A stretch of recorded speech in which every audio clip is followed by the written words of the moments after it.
Saya, kata dia, bertanggungjawab sampaikan. Dia minta Syekh Anwar tolong pastikan tiap orang Islam terutamanya dengar. Dan dia buat keputusan.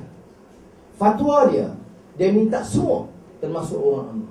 Orang UMNO kadang-kadang bila fatwa, itu Quran, itu hadis, itu biar dia.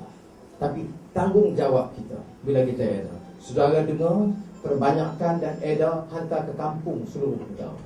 Sebab kata dia, siapa yang merancang, siapa yang terlibat dalam rancangan ini, termasuk Najib dan Rosmah, Gani Patel, Ustaz Hasan, siapa yang terlibat dalam rencana ini secara langsung atau tidak, hukumnya munafik. Munafik itu hukum yang berat dalam Islam. Ya. Kedua, siapa yang bantu menyebarkan berita jahat ini, termasuk TV3 utusan Malaysia. Dan saya nak bagi tahu Ketua Pengarah, ini amanah diberikan oleh Syekh Qaradawi, termasuk pemerintah-pemerintah utusan. Kalau dia buat terpaksa, itu dia jawab dengan Tuhan. Saya tidak tahu. Kalau ada keluarga kita yang terlibat dengan yang kerja dengan TV3 utusan, bagi nasihat. Yang terlibat menyebarkan, jatuh hukumnya fasik. Fasik ini bermakna orang yang tak boleh dipakai kesaksian dia, kebenaran cakap dia sama sekali sepanjang hidup dia. Maknanya kalau dia pergi mahkamah sebagainya, out. Kalau dia ada anak dia kahwin, dia jadi wali itu bakar.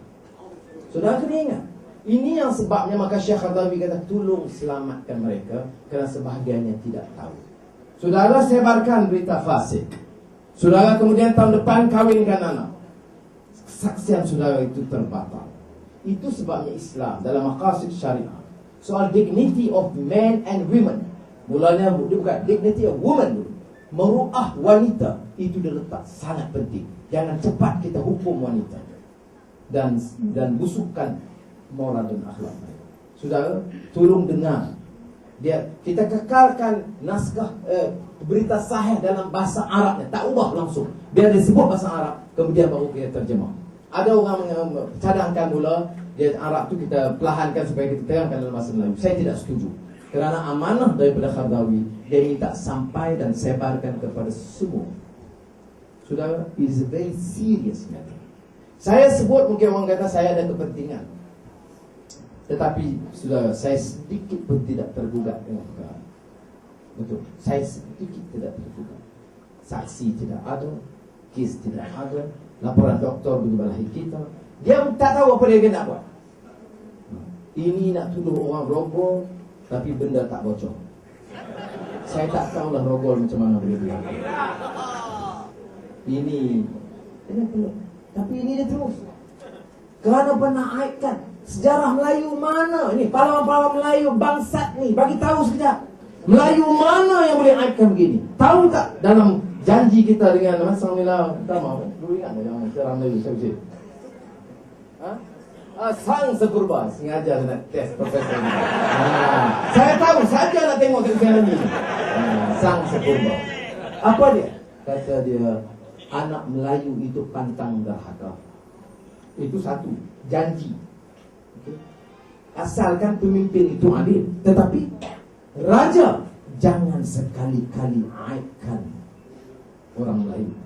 Kalau raja, mana pemerintah aibkan, itu alamat pemerintah itu akan mampus terguling. Itu kalau tak saya buka balik sejarah Melayu baca.